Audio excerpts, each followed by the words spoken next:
What's up, y'all? I'm Will here with Schedulefly, and this is the Restaurant Owners Uncorked podcast, one of the highest rated hospitality podcasts in the world, brought to you by us at Schedulefly. We provide a very simple web-based restaurant employee scheduling software backed by legendary customer service. If you're on pencil and paper or Excel, or you're on some software with tons of bells and whistles and features you don't need or use, Schedulefly is the perfect place for you. Easy to use, point, click, and go, and we'll take great care of you. Schedulefly.com, free trial, check it out. Also, this podcast is brought to you by our sponsors, Pop Menu and The Giving Kitchen and Kickfin, and you're going to hear about them in just a minute. First of all, let's talk about today's guest. Hey, what's up, y'all?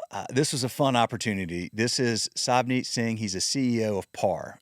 This is probably the biggest company that we've had a CEO from. It is the biggest company we've had a CEO come on here, share his vision for his business. He's been there about 5 or 6 years. Before Savneet came in, this company has been around a long time, had a lot of problems, and was sort of on a slow but steady and very foreseeable decline. He's come in, he has turned this around, changed their culture, changed their vision, changed their strategy, and they are thriving, and this is an awesome conversation. You're going to learn a lot. Great talk, great opportunity, and great episode. So thank you all for listening. More episodes coming soon. See ya. Give your team the gift of Pop Menu AI Answering, a simple solution for phones ringing off the hook. AI Answering handles calls 24/7, 365 days a year, so your staff can focus on in-person guests. Customize your greetings and responses, answer common questions, promote specials and events, and send follow-up links to ordering and reservations. AI Answering handles it all while escalating more complex conversations back to your team. Never miss another tasty revenue opportunity. Pop Menu, the marketing technology platform designed to make growing your restaurant easy. Discover more AI restaurant tools that turn your to-do list into an already done list by requesting a demo today. For a limited time, get $100 off your first month, plus lock in one unchanging monthly rate at popmenu.com.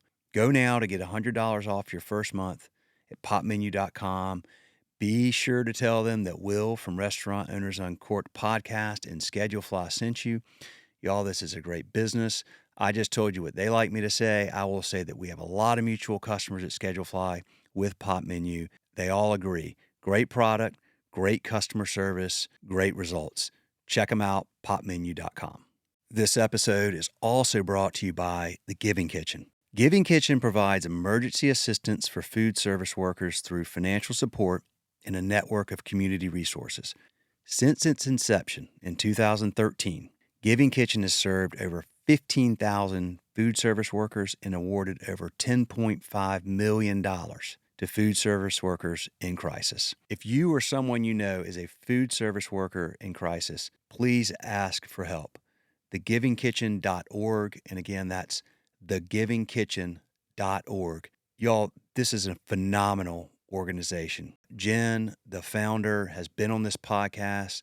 Jen Heidinger Kendrick, check out that episode to hear their full story. But if you know somebody or you need help, go to thegivingkitchen.org. Incredible, incredible organization and very responsive and has a wonderful mission.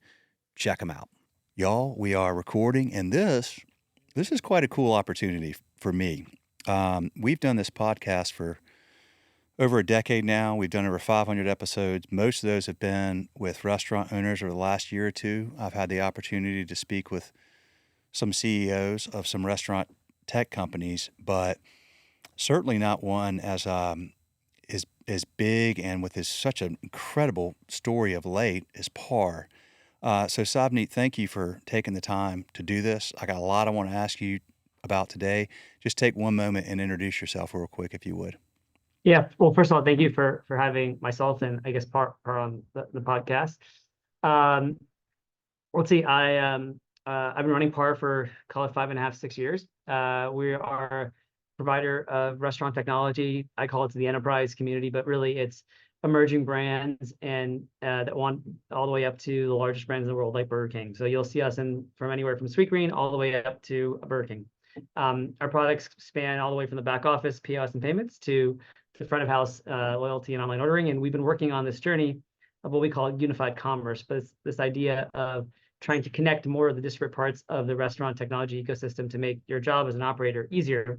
Because I think our foundational belief is that there is way too much restaurant technology out there today. And even though you need it all, having too many solutions sometimes has the opposite effect in that you might not be getting exactly what you hoped because you actually have created more complexity. And so, I challenge every restaurant operator to sort of show me that you've got clean data between your POS, online ordering, loyalty, back office. Like you don't, because nobody does. And our goal is how to help you clean that up.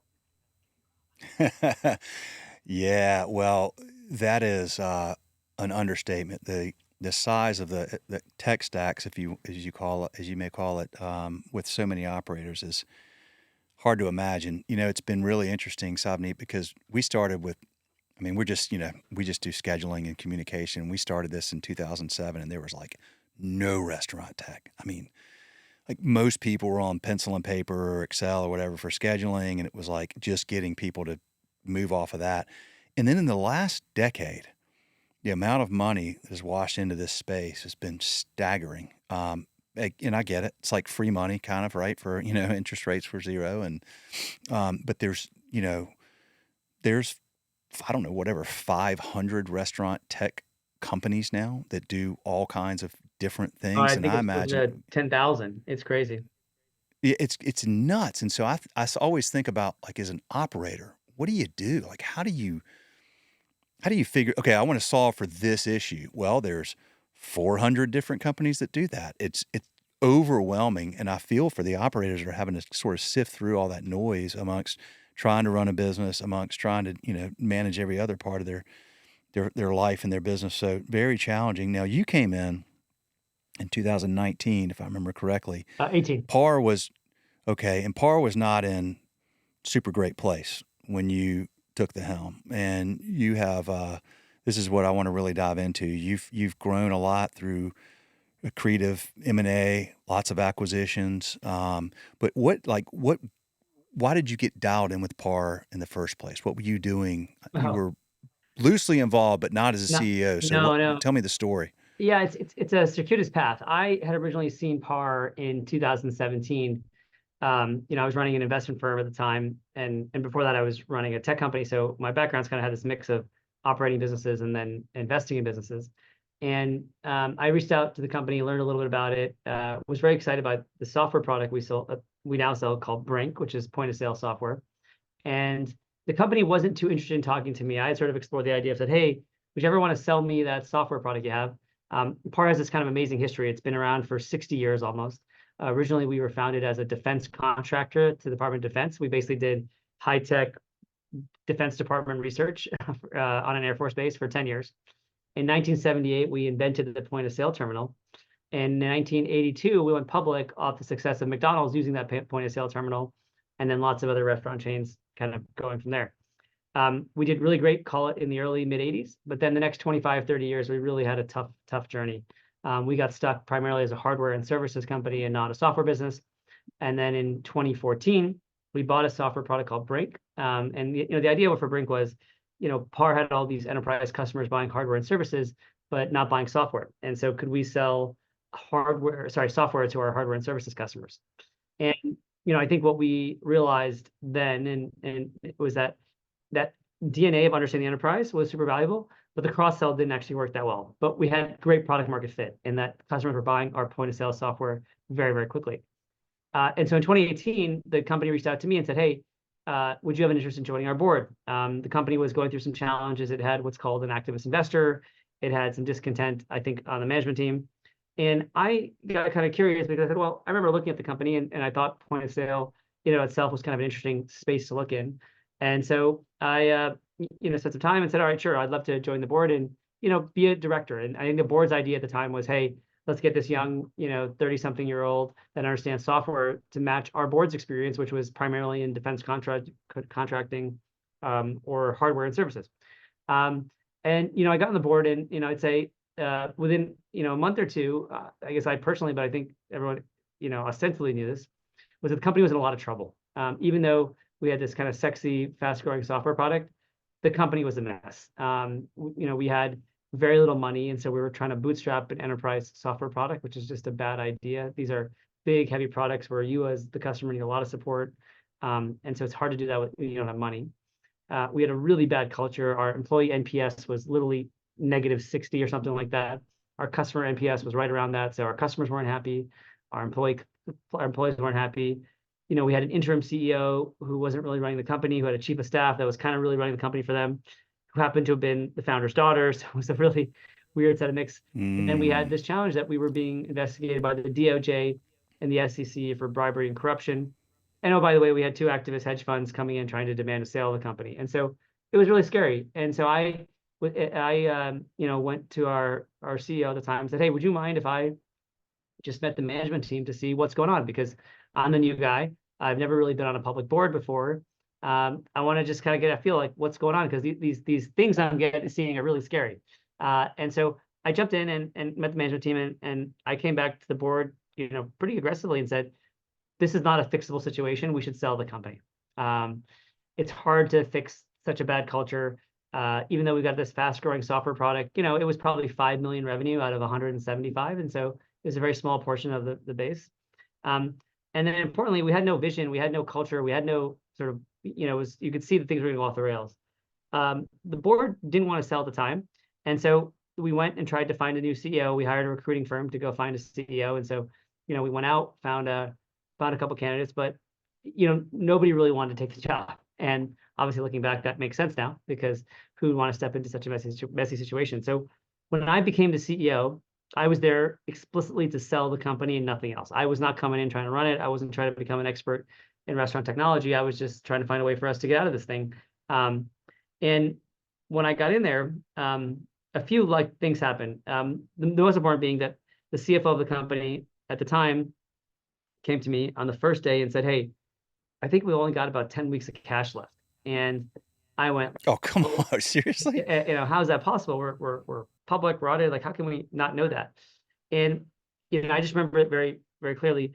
I said, like, this thing can't go bankrupt because I'm the CEO, and then I'm going to be in court for like 2 years. Like, that's going to really suck.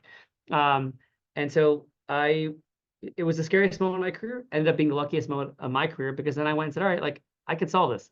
And so it forced me to dive in. And so we were really lucky. We were able to jump in. Unfortunately, we had to lay off 20-25% of the workforce within 10 days, which sucks. We were able to restructure our debt a little bit. We were able to kind of sell off one of our assets. Eventually we were able to get some relief from the DOJ and SEC, and we got a lot of lucky stuff right. And fast forward, the investment bankers weren't able to find someone to buy our company at the time, but they said, hey, like, Savneet, you've got a good reputation. It seems like you've kind of winning the hearts and minds of the employees. Do you want to take this challenge on? And I, on a very personal basis, while I was running an investment firm, we were doing great, making lots of money and all that stuff, I was sort of missing running a business. I love getting in the weeds and trying to help customers, try to build teams, try to sort of leverage, try to be a leader if you can. And I sort of said, you know what, like, I think I can build this up. I'll build this. But what it was built upon was the idea that restaurants were being eaten by software. They just didn't realize it yet. And I really thought, hey, PAR could be that ally for the enterprise restaurant or the emerging enterprise restaurant.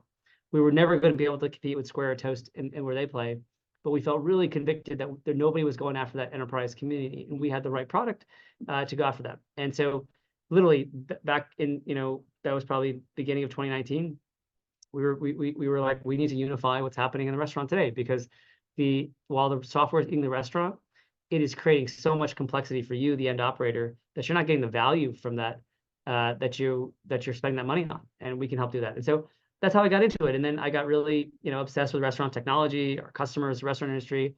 I listened to every single earnings call of every restaurant chain there exists. I started talking to every single restaurant tech company. I went to every conference, and, within a few months or 6 months, I think myself and the team said, you know what, like, we're going to win this thing, and we're going to go at it hard. And so we went through this crazy transformation of, 5.5 years ago, our revenues were probably $10 million, and today they're well over 200. Our total revenues are probably 400 or 500, and we feel really proud about it. But we've never really got kind of obsessed with what we've accomplished. It's always been like, oh my God, there's still all these problems and our customers are still unhappy. All right, y'all, it is time for a little mid-episode break. We're going to talk about Kickfin. Thousands of restaurants, bars, and breweries use Kickfin to tip out their employees instantly. No cash required. With Kickfin, tips go directly to your employees' bank of choice the second their shift ends. It's a really simple solution to a really big problem because if you're still paying out credit card tips in cash, it's costing you. Time-consuming bank runs and cash counting take managers away from work that matters. Cash is hard to track, which leads to accounting headaches, and it creates the perfect opportunity for theft, human error, and compliance issues. Bottom line, there's never been an instant secure way to pay out tips until Kickfin. It's an easy-to-use software that sends real-time, cashless tip payouts straight to your employees' bank accounts 24/7, 365. Kickfin gives managers hours back in their day, makes reporting a breeze, and protects your business from risk. Most importantly, employees love it. Restaurants can have Kickfin up and running overnight. Employees can enroll in seconds. No hardware, no contracts, no setup fees. Visit kickfin.com for a personalized demo. See how restaurants across the country are digitizing tips with Kickfin.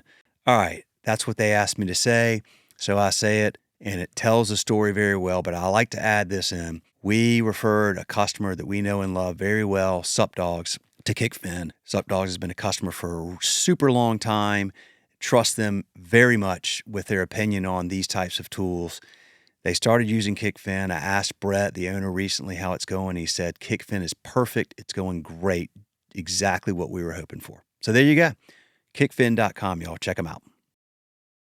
So let's wind some of this back. First of all, yeah, and the minute you get obsessed with what you've accomplished, you become what you experienced for 30 years there, right? I mean, I would imagine a lot of the challenges the company faced for 3 decades and all the problems that came with that were, success that led to a little bit of apathy, not as aggressive. I mean, that stuff can happen easily to a successful business. Happens all the time. You came in. Okay, so let me ask you this, Savneet. The board, you went and said, we need to sell the company, and the board didn't want to sell. Why didn't the board want to sell the company when you recommended that initially? I think I mean, just out of curiosity, because it seems like it was a total disaster. Like, lucky they didn't for you, but gosh, that was a challenging decision. I think there are a lot of things at play. One, our founder or co-founder at the time still owned, I think, 25% of the company, 30% of the company. And so I think he had a lot of influence on wanting to keep his baby running. And his daughter worked in the business. And so I think there was a little bit of that. I think the other part is, being on a board is a good gig. And I also think there's probably arrogance and hubris in all of us, and that we think we can fix all the problems. Yeah. And so, I don't know. But I know that, and listen, I think it's unfair of me to say anybody did it for any selfish reasons. I think that, when you've been sitting in a boardroom and you've had optimistic CEOs and people present to you for a long time, you think there's great optimism. And I just come as an objective party, and I remember thinking, wow, everyone here is a really nice, a really good person, but nobody is like aligned. I'll give you a funny story, but this really proved it to me. Whenever I meet management teams, I always make an effort to sort of ask everybody one question that's the same for everybody, so I can kind of compare answers. And I remember I did this with the PAR team, but I asked everybody, what's the best job you've ever had? And nobody responded with my current job. And I thought that was crazy because I was on the compensation committee, so like I'm part of the team that helps give comp out. But it really showed me that, gosh, of the top 12 people here, if nobody thinks their current job is their best job, like, we got something that's not working. The good thing is, and this is why you're in the position you're in and why people can do what you've done, is you view that as an opportunity. You came in, I mean, dude, I hats off, because not only is the technology behind I mean, when you have a bad culture, that's really hard. So to come in and turn the culture, and I know this stuff plays off each other as the investments are made in the tech, then that makes the culture better, but it's still a bad culture is really hard to overcome and can bring down any size company when you have that many people that are not happy with what they're doing. So you have to lead people to believe in this new vision. no easy challenge. So you've done an amazing job. Talk about when you like when you came in and said, okay, I've spent 6 months. I know that we can I think we can do this. What was your what was your main focus at that time? Was it we got to fix the culture first, or is it we got to go out and start fixing the technology, or is it both? So I think first and foremost was the culture, and I think culture can mean a lot to a lot of people, but it creates the sort of mechanisms for how you respond to challenge. And we at PAR, early on said, we don't want a page of 10 values. At the time, I said I want 3. Now it's expanded to 4. But the reason I said that was, when I would look at companies' values, like these amazing companies, I would always look at them and be like, "Yep, I can fit there." And then I see the next one, I was like, "Yep, I make sense there." It's not like their company values that people are going to say, "Oh, I don't fit." Like, how many of us are going to say, "Oh, one of their values is integrity." Like, that's not me. And I always thought that values do a better job not of attracting you, but also like scaring you away. They should rather. And we wanted that not because we wanted to be scare you away, but we wanted to kind of bring the tribe of people that wanted to take on this really big challenge because we were in acute pain. We were in a bad situation, and so we wanted people that wanted to run up the run to the blazing fire, not run away from it.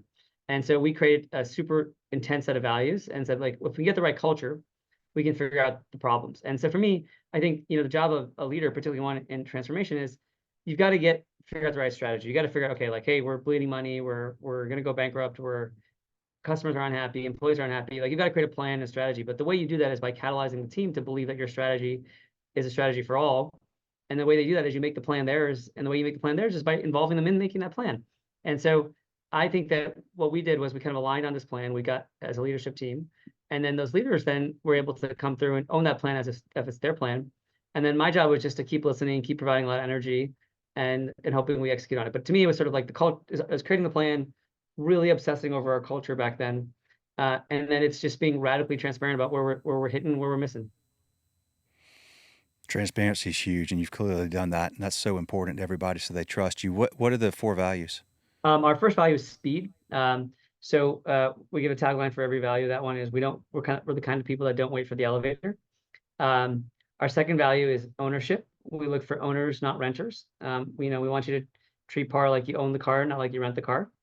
Our third value is focus, which is our belief that 80-20 wins the day, in the sense that those few decisions you make that are really important trump doing the rest right. Like when I have my to-do list for the day, like literally like right here, I circle like what are the 2 or 3 things that are going to really add value to PAR, and then I deprioritize everything else. And I think it's so hard to do that in technology because you get 100 different product enhancement requests, and you got to figure out what do you want to get done and what do you want, what touches. But I think focus means so much.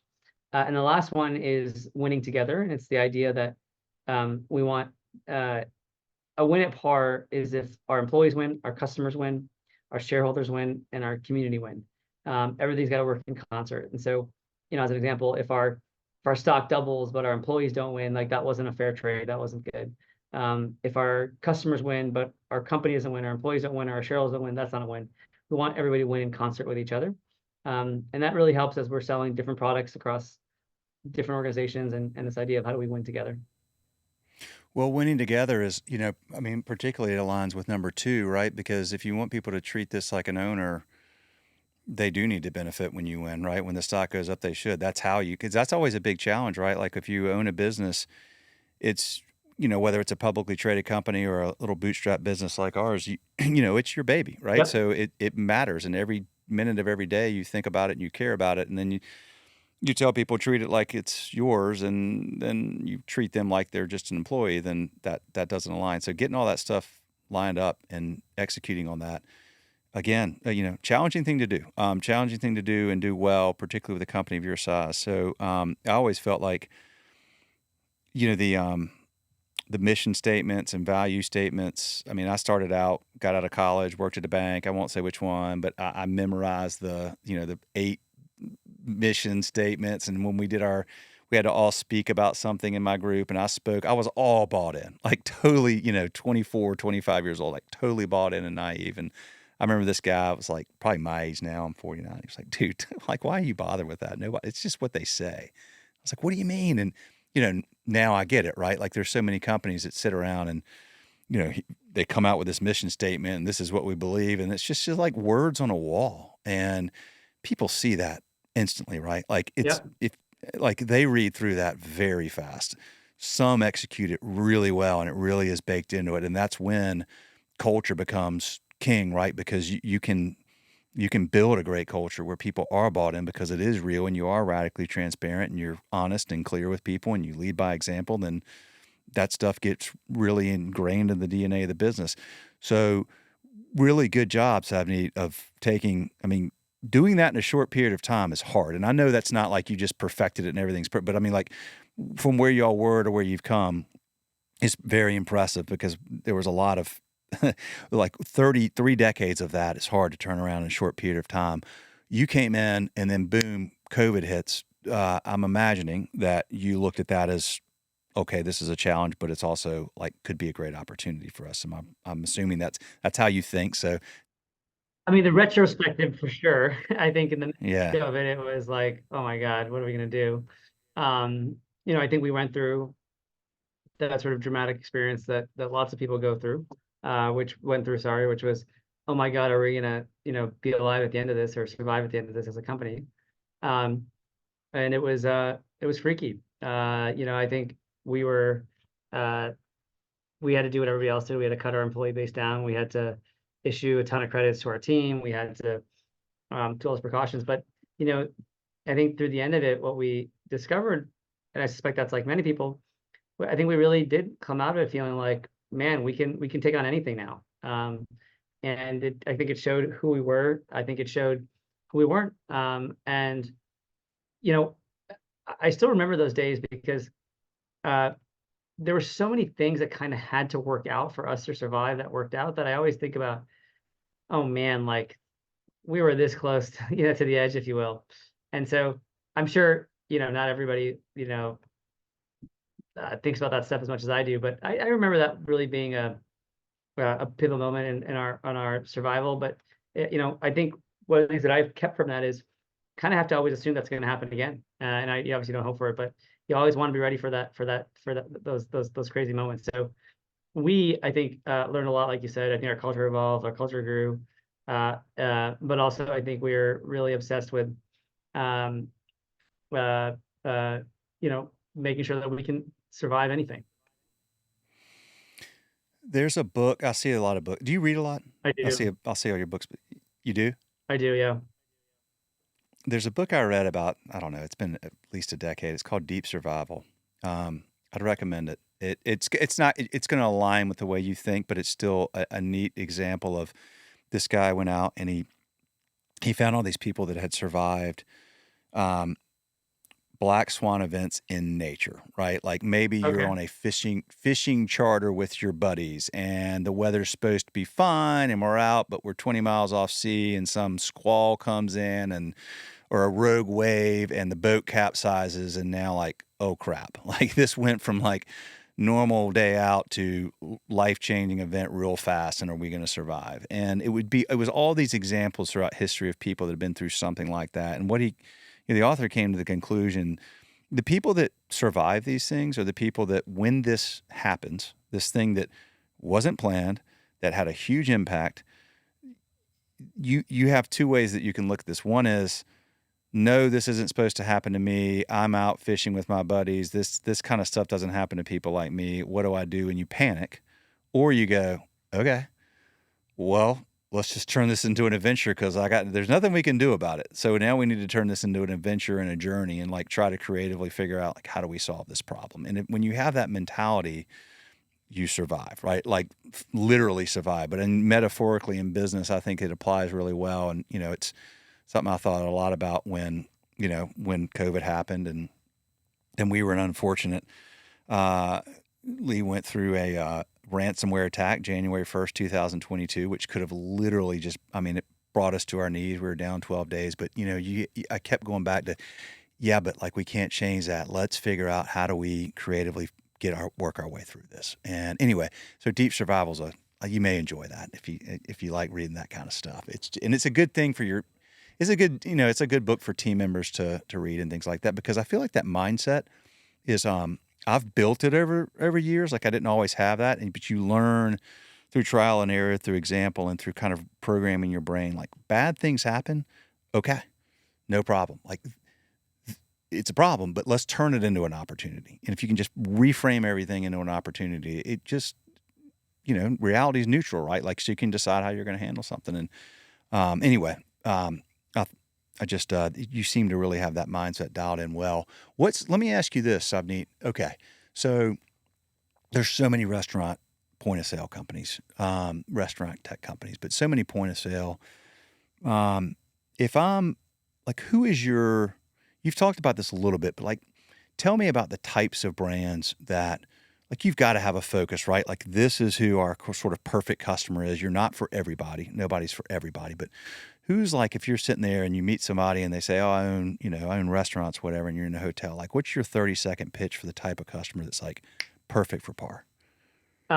It's really simple. We are the enterprise solution for emerging and large restaurant chains. Most of the restaurant technology industry is built around the amazing stuff that Toast and Square and people do to the individual restaurant around the corner, your favorite Italian restaurant. We focus on delivering technology to those brands that are either already gigantic brands like a Burger King or a brand that wants to be emerging. And the way we do that is by giving you the most robust first true cloud solution that exists in enterprise restaurants. And then we work incredibly hard to make sure that that technology is deeply integrated into your workflow so that you're not dealing with 10 different vendors, you're not dealing with 10 different reports. It tries to come off as if it's one solution. So that's our pitch. And I think if you're in the industry, you kind of get it because you're living this pain of like, why do I have 25 different reports to make a decision off of? Why do I have 5 different help desks? If you've got a franchise business, you're thinking a lot about the experience of your franchisee or the manager that works for your franchisee, and we work to kind of help you feel comfortable that we can take that on. Y'all have Big Chicken as a customer. We do. How long have they been? So they're as they grow, and I don't know how many locations they have now. I know they're growing like crazy, but they're deploying this across their footprint. That's right. Yeah, we've had them probably, I'd say, a year or two. It's been an amazing journey. They're a really awesome example of an organization that, very early on realized that they wanted to be an enterprise brand.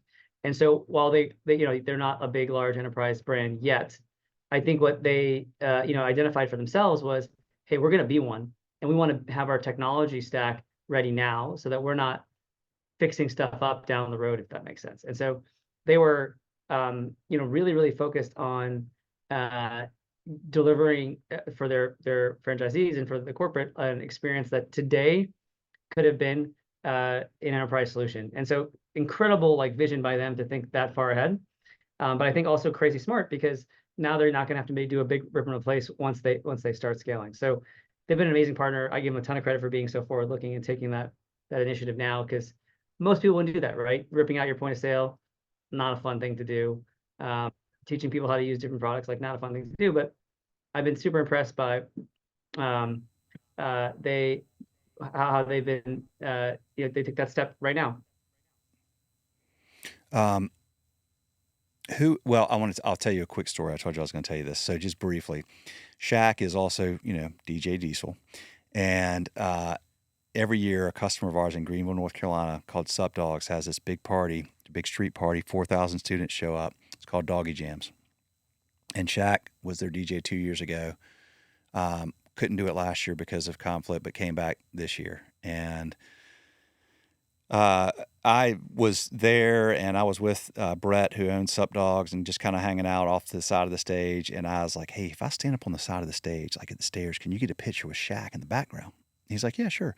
So I stand up there and I look over my shoulder. I'm like, I want to make sure that I'm not blocking Shaq, although, he's huge, but he kind of looks at me and he nods at me and he winks and he kind of like motions his head. And I'm like, does he want me to come over there? And I started to walk and Brett's like, whoa, hold on, Will, whoa, I don't know about that.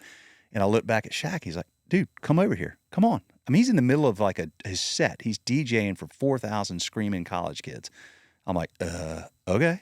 So I walk over there and he turns and we look to the side of the stage and he's standing behind me and he, we take a picture together and Wow. shook this hand that was like, the size of 6 of my hands. And oh, dude, it was just crazy. And he was so nice. I was like, dude, thank you. Because Yeah, man, that was fun. No problem, man. That was awesome. And I had on my Sup Dogs shirt. I think he thought I was a manager at Sup Dogs or something.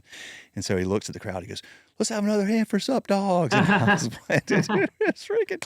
He was so nice, though. I have to say, when he walked in, he stopped. I mean, this is this giant dude, right? Like walking down the street. There's all these police all surrounding there, and he stopped at every single police officer, looked him in the eyes, shook their hand, thanked them for their service. I mean, every single one. Like to the point it took a long time for him to get up there on the stage because he went out of his way to make sure to do that. And I was like, man, what a classy dude. That's Yeah, really you hear cool. that. I mean, you hear these stories all the time, and when we spend time with the big chicken leadership, they all say the same thing. He really cares. He does, man. I thought that was, yeah, that was just, it just happened Friday. So it was so top of mind. I put the picture up on my LinkedIn page, but so tell me about a brand or some brands that are small, but have that same mentality that they're going to grow. They're putting y'all in now. They're getting everything dialed in so they can just scale fast, like some other ones that you're excited about. Oh, there's so many. I mean, I think we've been with Kava Grill since they were super super tiny. We've been with Mod Pizza since there were two stores. Today they're many hundreds. We've been with Sweet Green since they were probably 10 or 15 stores. We've been really lucky to kind of get into these chains when they're pretty early. And when I say lucky, it really was that I think when we were getting going, there weren't a lot of cloud solutions focused on the enterprise. Like I said, most of them were focused on that down market where you have a huge amount of opportunity. And so we try really hard to make sure up front we tell them, hey, like here's what you should expect. Here's why it's going to be different than what you use. And I think that what the great brands do is that they've got not just a 1 year plan, they've got a multi-year plan. And they're saying, well, listen, I know this is gonna be disruptive. I know it's gonna be a lot, more money than I have, whatever it may be. But what I think they really are signing up for is like, what is the vision? Where are you gonna take me? And I think that's where this idea of what we call unified commerce gives them a lot of confidence that, we know what we're doing and we're gonna help them get there. Because I think what they don't quite appreciate is that once you become a big enterprise brand or work your way to becoming a big enterprise brand, holy crap, does stuff get more complex? Just like business at scales, you've got like I feel, I remember when PAR was much smaller, I used to be like, oh man, when we're bigger, like life's gonna be easy, and I can just sit in my office and be like a fancy CEO. And man, what I've observed like now is like as you get bigger, it gets more complex. There's more people you got to touch, more flights, more travel, whatever it may be. And restaurants are no different. And with your technology, it's like 10x. Because guess what? When you're 5 stores, your loyalty program is not the most important thing in the world to you. When you're 1,000, like it's right up there. When you're thinking about data, when you're 2 stores, like there are a few data points that you can collect that really matter. When you're 5,000 stores, like it's it's not about having enough data. It's which data do you actually want to pick and who gets it. And so is that the data for the CFO is different than the data for marketing and so on and so forth. And so, it's incredibly complex. And so we have been admired the brands I just mentioned are all great examples of people that made that investment because they had such great confidence that their model was going to work. How many acquisitions have y'all had since you took over? Um, let's see, I think probably 5. So about one a year. Yeah, about 1 year. Okay. Okay. Um, do you think I mean, I'm assuming that'll probably continue. That's You know, our learning with M&A is it's completely opportunistic. So, we went 18, 20 months with that one, and then we just did 2 last month. Um, it's kind of it's really hard to figure that out. But I would say if the desire to do M&A will be there because for us, M&A has been one of the better things we've done. And what I mean by that is I think we've created better employee outcomes, better customer outcomes, and better financial outcomes for our shareholders by doing M&A. We're not a private equity company, and so we're not trying to buy, dozens of different companies and slam them together and see what happens. We're going in there trying to make 1 + 1 = 3, try to unite and unite our culture, and really and give our customers something that they couldn't get before if they had purchased these 2 products from different vendors. And so I think our learning has been that it's worked really well. So we probably shouldn't stop it. But at the same time, we want to be really prescriptive and directed about what we want to buy so that we're not, just doing something because maybe the math works out. hmm, gotcha. Okay. I want to respect your time. Anything we have not talked about that you wanted to talk about today? Um, the only thing I would say is one of the reasons we win that every CEO is probably going to say this, but I think we probably believe it more than anybody else is, culture wins. And what I mean by that, it's not just that we have these values and we obsess over them, we think about them, but it's how we show up. We've won a couple deals, really big deals recently, where that the CEO or CIO, when they make that call me and say, hey, we're excited to let you know you won the deal or whatever. Um, what they say to me is, listen, we really liked your products, but we loved your culture and your team showed up. And we love that we can text you, the CEO, at 2 a.m. and we're gonna get a response. But I also love that I can text, the person on the support desk and I know they're gonna respond to me. And that intensity. And what I oftentimes like to say to our customers is, listen, this stuff's gonna break. Like it's just going to. But you want a vendor who's gonna be there and pick up the phone. And that's where I think we really stand out. And so we take it really serious. We survived as a business for 40 years selling hardware and services. Like, let me tell you, that's a tough business. You are competing against people that will always find a way to find a country to make stuff cheaper. You'll find people constantly undercutting. But we survived because we treated the customers with tremendous respect, but we were owners. We lived their challenges. And so we tried our best to, even though we've become a high growth company and we've grown, not to lose that heritage of we're going to obsess over you, the customer. So it's a really big part of who we are. And I think if you talk to our customers, they'd say like, that's probably the most unique part about us. Well, amen. I mean, you're bringing together simplified tech for audiences that want to grow at scale, but it is a people business. Every business is a people business, but hospitality, of any business in the world, it is a people business, and people want to have somebody they can talk to and that they trust and that cares about them when something goes awry. And unfortunately, that's a low bar these days. I think it's a really low bar. I think that's unfortunate and fortunate. I think it's unfortunate that just it is, because we experience that as consumers in too many places. But I think it's fortunate for any business that's wise enough to say that's a low bar, and we can set a standard that's so much higher than that bar that it's hard for anybody to compete with that piece of it. And that stuff matters, man. I mean, it absolutely matters. It matters to. I mean, I've got 1,000 customers, that we have that have been with us for over 10 years, and I mean, there's better option, or not better, more tech, this, that, and the other, knew this, knew that, but the loyalty part of that's huge, because they know that when I mean, they pick up the phone, they call, and like you said, like, this is my cell phone, this nice little flip phone here, but my number is on our website, and if people call, they're going to get me, and it's going to get solved, and that's a big reassurance to people, and it's rare. And to me and to all of us here, it's like that's such an easy thing to do, but nobody else does it. So let's just keep doing it because it matters. So, well, dude, Savneet, I appreciate your time. I appreciate the conversation. I congratulate you. A lot of respect for what you've done there. And clearly you guys are going to keep growing and doing great things. So thank you for taking the time to come on here.